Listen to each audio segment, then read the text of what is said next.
তিনি কি বলেছেন? বাবুদ যিকরি বা'দাস সালাহ। আপনি দোয়া মুনাজাত বেদাত বলতেছেন, আমার লগে বহস করবেন কখন তাই বলেন। আপনি বলেন কখন বসবেন আপনি? আপনি এখন বসেন, আপনি মাইক দুইটা আছে। বহস কবে? আপনার উস্তাদ আব্দুর রাজ্জাক বিন ইউসুফ কয়বার কিল খাইছে আপনি জানেন? আপনি বেগুয়া পন্থী কয়বার কিল খাইছে আপনি জানেন? আমি সব জানি। আচ্ছা, আপনি সুন্নাতটা প্রমাণ করে দেন। আমি এই মুনাজাত নিয়ে একবার বাহাসে বসছি, অনেকবার বুঝানোর পরে আমার গ্রামে বাহাস হয়েছে এটা নিয়ে। একজন লোক এসে রিকশা চালক বসে গিয়ে চট করে বলছে আমাকে যে আচ্ছা মুনাজাত নাই বুঝলাম, আপনি নাই তার দলিল দেন। খেয়াল করেছেন কথাটা আপনারা? আমাদের এখানে একটা মুনাজারা হবে, কবে আসবেন ডেট দিবেন। কোথায়? আমাদের এইখানে, আমাদের এই কালোহা এলাকায় ডেট দিবেন। আজকে ডেট দিয়ে যাবেন, আমরা বসবো, আমরা আলেমরা বসবো। ও যাক, আলহামদুলিল্লাহ। কবে ডেট দিবেন, ডেট দিয়ে যাবেন। আমার কাছে মোনাজাতের পক্ষে বহু দলিল আছে। ও আচ্ছা আচ্ছা আচ্ছা, আসলে আমি তো আর খেয়াল করিনি। শুনলাম, সবই বুঝলাম, বিশৃঙ্খলা ঘটে গেল। তা সংক্ষিপ্ত মোনাজাত করলে কি যায় আসে করে দিলে? দিনই আলোচনার পরে সংক্ষিপ্ত মোনাজাত করা যাবে না? যাবে না, কোনোটাতেই যাবে না। তো তাহলে যে আমরা যে প্রতিষ্ঠান চালাচ্ছি, মানুষজন আমাদের যে আমি দোয়া পড়ছি, থামেন। আমি আলহামদুলিল্লাহ, আলহামদুলিল্লাহ। দোয়া যে আছে রাসূলের, সেটা আমি পড়ছি। আর দোয়ার মুখ্য ইবাদতে হাদিসটা জাল নাকি আমাকে বলতে হবে? সহিহ। আপনি বসে থাকেন, আমি দোয়া করা সম্পর্কে কমসে কম 30 থেকে 40টা হাদিস শোনাবো এই বৈঠকে ইনশাআল্লাহ। আসসালামু আলাইকুম রহমতুল্লাহ। প্রিয় দিনী ভাই বোনেরা, আপনারা দেখলেন আহলে হাদিসদের 3টা মাহফিলে সভাপতি বা কিছু মানুষ ঝামেলা সৃষ্টি করেছে। আমরা শেষ পর্যন্ত দেখব মুজাফফরুল মহসিন এবং রফিকুল ইসলাম বিন সাইদের মাহফিলে যে সভাপতি, একই সভাপতি 2টা মাহফিলে যে বাধা দিল, শেষ পর্যায়ে তিনি কি ঝামেলাটা তৈরি করে আমরা শেষ পর্যন্ত দেখব। এবং সর্বশেষ এদেশের হানাফি বড় বড় আলেম শায়েখ আহমদুল্লাহ, রেজাউল করিম আবরার, আরিফ বিন হাবিব, আল্লামা দেলোয়ার হোসেন সাইদি, মিজানুর রহমান আজহারি এবং আমির হামজা ফরজ সালাতের পরে মোনাজাত সুন্নাত না বেদাত, তাদের মুখে আমরা ফতোয়া নেব। চলুন এই 2টা মাহফিলের সভাপতির ঝামেলাটা দেখে আসি, কি তিনি ঝামেলা তৈরি করেন। বাংলার রিজালবিদ বলা হয়, কিতাবুদ দুয়া লিখে গেছেন, 56 পৃষ্ঠায় লিখে গেছেন মাওলানা আলিমউদ্দিন নদিয়াভি, এত বড় পণ্ডিত। তিনিও বলে গেছেন, আমরা তো শুধু পড়ে বলছি, তিনি বলছেন এটা একটা মিষ্টি বেদাত। ওটা রুজাত করছেন তিনি, পরে ওটা রুজাত করছেন, মিষ্টি বেদাত কথাটা রুজাত করছেন। লাস্টের সংস্করণে আসেনি, লাস্টের সংস্করণে আসেনি। ওটা লাস্টের সংস্করণ করেছে কে? ওটা রুজাত করছেন।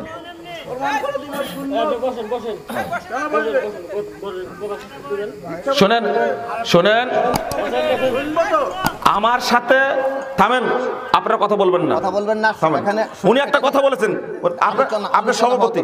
জি, আমার কথা শুনে আলোচনা নিয়ে আমাদের আলেমদের বসার দরকার। জি জি, আমরা ডেট করব, আমরা নিজে আলোচনা করে আমরা ফয়সালা হয়ে যাব। হ্যাঁ, উনি সমাধান দিয়ে দিয়েছেন আগেই, এখানে কোনো বিতর্কের বিষয় না, দরকার না, এটা বিতর্কের জায়গা না। এখানে সমাধান দিয়ে দিয়েছেন। আলহামদুলিল্লাহ, ওনার কথা আমি সম্মতি জানাচ্ছি। উনি বসার কথা বলেছেন, আমি এখানে অবশ্যই বলবো এই বৈঠকে জমিয়তে আহলে হাদিসের সেক্রেটারি, এখন সুস্থ মানুষ শহীদুল্লাহ খান মাদানিকে দাওয়াত দিবেন এখানে, অবশ্যই আমি সেখানে উপস্থিত থাকবো। থামেন থামেন, আর কারো বেশি লোকের দরকার হবে না। মাইক 2টা আছে না বাবা, না না না রাগ করবেন না কেউ। বাবাজি বলতেছে যে মুনাজাত, আমি বলি মানে মুনাজাত বিদাত না, আমি বলতেছি বিদাত। 2টা মাইক যদি বলি, 2টা মাইক দেওয়া হোক, উনি সুন্নাত প্রমাণ করবে আর আমি বিদাত প্রমাণ করব। আমি সুন্নাত প্রমাণ করব, পারবেন তো? সেটাই সবচেয়ে সুন্দর। না না না, সবার শেষ না, না না না, যেই জিনিস খোলা মাঠে প্রকাশ হয় সেটা আমাদের বলতে। জি, আমার কথা শুনেন। হাত নিছেন আমার, হাত নিছেন আমার, আপনি আলেম মানুষ, হাতটা নিছেন আমার। বক্তৃতা কন্ট্রাডিকশন মূলক দিবেন, দোয়া বেদাত আপনি কথা বলতেছেন, দলিল দিচ্ছেন না। আমি দোয়া বেদাত দলিল দেন, যেটা বিদাত সেটা তো দলিল হয় না। দলিল না না, দলিল দেন আপনি বলি, যেটা দিয়ে বলেন দোয়া বেদাত, যেটা বেদাত সেটা কি দলিল হয়? অবশ্যই অবশ্যই বলেন, আমার কথা শুনেন। আচ্ছা, বুঝলাম না ব্যাপারটা, যেটা বিদাত সেটা কি দলিল হয়? এই মাইক দলিল হবে না কেন? আমার কথা শুনুন, আপনি কন্ট্রাডিকশন বক্তৃতা আপনি বহস করবেন কবে? আপনার উস্তাদ আব্দুর রাজ্জাক বিন ইউসুফ কয়বার কিল খাইছে আপনি জানেন? আপনি বেদুয়া পন্থী কয়বার কিল খাইছে আপনি জানেন? আমি সব জানি। আমি সুন্নাত প্রমাণ করব বুখারীর হাদিস দিয়া। সালাত আদায় করার পরে সম্মিলিত কোনদিন একটাবার মুনাজাত করি, এটা বললাম, তাই বলছি। আল্লাহ রাসূল পড়ে না, এই কথা কইবেন? আহা, আমি বলছি পড়ছে। হুজুর সব নষ্ট করুন যাব না, অন্যদিকে ওয়াজ করেন, বাস ওয়াজ করেন। আপনি বহস করতে কখন বসবেন? আমি সেটা পরে নামাজ সবার পরে বসবেন। আমি মুজাফফর বিন মুহসিনকে বহস দিতে বহস করব, ওর লগে ডেট চাইছি। ও আজকে 1 বছরে আসে নাই আমার লগে। আমি 50,000 টাকা বান্ডিল সামনে নিয়ে বসবো বলছি। সেটা তার সবচেয়ে ভালো হয়। ভাই ভাইরা একটু শুনুন না, তাহলে সব সুন্দর একটা কথা বলছে। না শোনেন, আগে শোনেন, আমরা লেখাপড়া করি নাই। এই শোনেন একটু কথা বলি। যেহেতু উনি যার নাম নিল, এখন আমাদের দুইজনের আর কোনো ভেজাল এখন থাকবে না, দেখবেন প্রমাণ দেবো। সেটা হলে উনি বলতেছে ডক্টর মুজাফফর বিন মহসিন সাহেবের সাথে উনি বাহাস করতে চাচ্ছেন, উনি হয়তো সময় দিচ্ছেন না বা যাই হোক, তাই না? আমার মনে হয় যে আমার চাইতে অনেক বিদ্যা আল্লাহ তাকে দিয়েছে, আলহামদুলিল্লাহ। আমি আমার জায়গা থেকে মনে করতেছি। তাহলে আমার মনে হয় যে আমার মতো ছোট মানুষের সাথে বাহাস করা খুব জরুরি না। আপনি আমাকে বলেন যে আসলে উনি বসে নাই, তাহলে আমি আমার জায়গা থেকে আমি চেষ্টা করব, আপনিও একটু মানে মোটামুটি হন, তাহলে বসলে সেটাই ভালো হয়। আমার কথা শুনে, যেহেতু একবার আলোচনা হয়েছে, বাড়ির সভা, জি জি, সভা নষ্ট করা যাবে না। আপনি সভা করেন, জি, কালকে সারা দিন আছে, সারা দিন আমার লগে বহস হবে যান। সেটা তো আপনি বললে হবে না। আপনি 1 বছরে পারেন নাই কেন? উনি আসে নাই, উনি ওনাকে আসার ব্যবস্থা করতেছি। আসার ব্যবস্থা করেন। ওনাকে আসার ব্যবস্থা আপনি এটা বলেন যে কোন জায়গা একটু বলেন আমাকে, সেই জায়গা আমরা আসবো। এখানেই আসেন। না আমরা সময় দিবেন না, আমরা আসবো, আপনাকে নিয়ে বসবো খোলা মাঠে, এখানে যেখানে সেখানে বসবো না। আপনি এই সবার সামনে বলেন অমুক দিনে বাহাস হবে, সম্মিলিত মুনাজাত সুন্নাত প্রমাণ করবেন আপনি, আমি বিদআত প্রমাণ করব, কিন্তু ডেটটা দেন, তাহলে আমরা এই বিষয়ে আমরা ঝগড়া করবো না, ঠিক আছে? আপনি আমাকে বলেন ডক্টর মুজাফফর বিন মহসিন সাহেবকে বলছেন, এবার আমাকে বলেন। আপনি ডেট দেন, জান, ডেট দেন। আপনার মন থেকে ডেট দিবেন, আমি বলবো না। আপনি ডেট দেন। আপনি একটু মোটামুটি সময় নিয়ে আমাকে বলেন, আপনি লোকজন নিয়ে বসবেন বা একটা খোলা মাঠে উপস্থিত জনতা থাকবে, এবং প্রশাসনের কিন্তু রাখবেন আপনি ইনশাআল্লাহ। বলেন, যাতে প্রশাসন থাকলে বিশৃঙ্খলাটা কম হয়, ঝগড়া কম হয়, তাই না? না আমিও কথা বলি না বাবা, দিয়ে একবার তো বলেই ফেললেন আপনি নিজে বসবেন, তাহলে এখানে আপনি কথা বলতেছেন কেন? যেহেতু বসবেন, তাহলে আপনার মুখ দিয়ে বলে দেন কবে ভালো হয়। হ্যাঁ, কবে ভালো হয় ডেট দিয়ে যাবেন। আপনি ডেট দেন, আপনি ডেট। না আপনি ডেট দিবেন, আপনি আগে বলেন, তারপরে আমি দেখবো ইনশাআল্লাহ। কবে, কি, কোন তারিখ? হ্যাঁ, যাই হোক একটা তারিখ।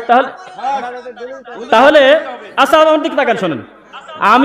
আমি থাকি না থাকি, আমি চাচ্ছি যে এই যে ফারুক ভাই আছে বা ইনি আছে, হাদি সাহেব আছে, ওনার কাছে হলেও আমাকে জানাই দিবে কোনোভাবে। তাকান আমার দিকে, যে অমুক তারিখে, তাকান, খেয়াল করেন, হ্যাঁ, অমুক তারিখে আমি বলছি বেদাতের বিরুদ্ধে কথা। ইবনু তাইমিয়া রাহিমাহুল্লাহ থেকে শুরু করে নিয়ে শেখ বিন বাজ, শেখ উসাইমিন, শেখ আলবানী, এই বর্তমান যুগের 19 বছরও হয়নি, 19 সাল চলছে, 20 বছর হয়নি, তারা মারা গেছেন। 2001 সালে মারা গেছেন শেখ উসাইমিন।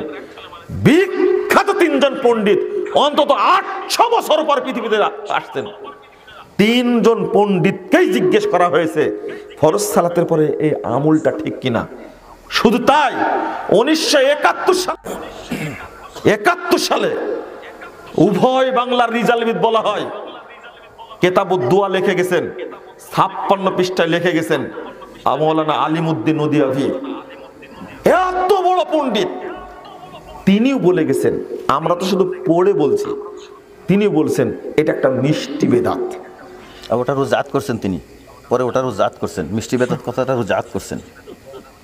লাস্টের সংস্করণে আসেনি, লাস্টের সংস্করণে আসেনি। ওটা লাস্টের সংস্করণ করেছে কে? ওটারও জাত করছেন।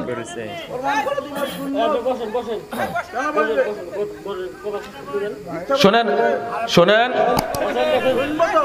আমার সাথে থামেন, আপনারা কথা বলবেন না, কথা বলবেন না।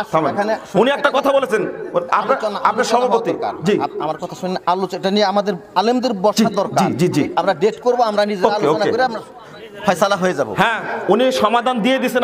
তো আপনারা দেখলেন একজন জমিয়তের একজন মানুষ, তিনিও আহলে হাদিস, মুজাফফর বিন মহসিন, রফিকুল ইসলাম বিন সাইদ, তারাও আহলে হাদিস। কিন্তু আহলে হাদিসের কিছু কিছু লোক তারা সম্মিলিত মোনাজাতের পক্ষে বিভিন্ন জায়গায় আব্দুর রাজ্জাক বিন ইউসুফ, মুজাফফর বিন মহসিন এবং আহলে হাদিসদের আন্দোলনের বক্তাদের সাথে নানান জায়গায় তারা ঝামেলা সৃষ্টি করে। কয়েক বছর আগে আহমদুল্লাহ 30 সালের মাহফিলে বগুড়ায় একটা ঝামেলা হয়েছিল, আপনারা জানেন, ইউটিউবে ভিডিওটা আছে। তো আমরা কোনো আহলে হাদিসের ফতোয়া নিব না। দেখুন এ ব্যাপারে হানাফিদের শক্ত ফতোয়া যে ফরজ সালাতের পরে সম্মিলিত মোনাজাত বিদাত। এ ব্যাপারে রেজাউল করিম আবরার, আরিফ বিন হাবিব, মিজানুর রহমান আজহারি, মুফতি আমির হামজা, আল্লামা দেলোয়ার হোসেন সাইদি, আলী হাসান ওসামা, শায়েখ আহমদুল্লাহ কয়েকজন আলেমের বক্তব্য আমরা শুনবো। তারা স্পষ্ট বলেছে ফরজ সালাতের পরে সম্মিলিত মোনাজাত বিদাত। রেজাউল করিম আবরার এত বড় পণ্ডিত অবশ্যই স্বীকার করতে বাধ্য হয়েছে যে সম্মিলিত মোনাজাত করার প্রমাণে কোনো সহিহ হাদিস নাই। যদি কেউ করে পাবন্দ সহকারে তাহলে বিদাত হবে। আলহামদুলিল্লাহ বলেন। নামাজের পরে যে মুনাজাত, এটা আলাদা একটা ইবাদত। নামাজ এক ইবাদত, মুনাজাত আলাদা একটা ইবাদত। মুনাজাত করতেই হবে এটাও বলা যাবে না। মুনাজাত আলাদা একটা ইবাদত। যদি নামাজের অংশ মনে করা হয় তাহলে নিঃসন্দেহে বেদাত হবে, কারণ সালামের দ্বারাই নামাজ শেষ। এরপর এটা করা জরুরি না। ইমাম হাত তুলেছে, বাকি যদি মুসল্লি একজনও হাত না তুলে সমস্যা নাই। এটা এখানে ইমামের ইক্তেদা করা হচ্ছে না যে একই সঙ্গে হাত তুলতে হবে, একই সঙ্গে আবার হাত মুছতে হবে, কোনো বাধ্যবাধকতা নাই, বিষয়টা স্বাধীন। এরপরে যে মোনাজাত করা, এটা কি ফরজ ওয়াজিব? সালাম, নামাজ শুরু হবে আল্লাহু আকবার দিয়ে, নামাজ শেষ হবে সালাম দিয়ে, এই শেষ। কেউ যদি সালামের পরে মোনাজাত করে আল্লাহর কাছে করে, অসুবিধা নেই। নবীজি মোনাজাত করেছিলেন মাঝে মাঝে, কোনো সময় কেউ হারাম বলতে পারবেন না। সমস্যা হচ্ছে আমাদের বাংলাদেশে প্রতি সালাতের পরেই, ফরজ সালাতের পরেই আসসালামু আলাইকুম ওয়া রাহমাতুল্লাহ, আসসালামু আলাইকুম ওয়া রাহমাতুল্লাহ, ইমাম সাহেব সালাম ফেরানোর পরেই যে আল্লাহুম্মা আমিন বিরহমাতিকা ইয়া আরহামার রাহিমিন, এই যে প্র্যাকটিসটা আমাদের দেশে হচ্ছে, এভাবে কিন্তু সাহাবাদের সময়ে এবং বিশ্বনবীর সালাতের পরে এভাবে মুনাজাত হতো না। তবে ইন জেনারেল হাত তুলে দোয়া করা এটা বৈধ। নামাজের শেষে সম্মিলিত মুনাজাত কি দিতেই হবে? কেউ যদি মনে করে দিতেই হবে তাইলে বিদআত হয়ে যাবে। সম্মিলিত মুনাজাত কেউ যদি মনে করে দিতেই হবে তাইলে বিদআত হয়ে যাবে। দিতেই হবে তা না, নামাজ একটা ইবাদত, যে কোনো ইবাদতের পর দোয়া করলে আল্লাহ কবুল করেন, ওইটাও একটা ইবাদত। বাকি এটাকে জরুরি মনে করলে, নামাজের অংশ মনে করলে এটা অবশ্যই বিদআত হয়ে যাবে। সত্য নামাজের পরে সম্মিলিত মুনাজাত, এটা আমাদের দেশের সব মসজিদে মসজিদে আছে, কিন্তু আমার নবীজি কখনো এরকম করছেন বলে কোনো প্রমাণ নাই। কথা কি বুঝাতে পারছি? নাই।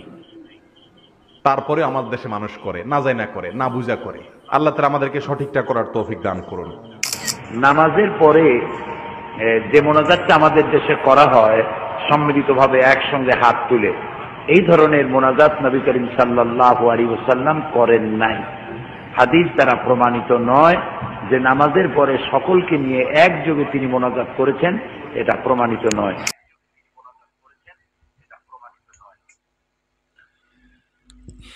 জাযাকাল্লাহ খায়রান, আপনারা ধৈর্য ধরে শেষ পর্যন্ত ভিডিওটা দেখেছেন। আল্লাহ আপনাদের দুনিয়া এবং আখিরাতে কল্যাণ দান করুক। দেখুন, যেটা শায়েখ আহমদুল্লাহ বললেন যে রাসূল সাল্লাল্লাহু আলাইহি সাল্লাম করেছে, আর কোনো প্রমাণ নেই।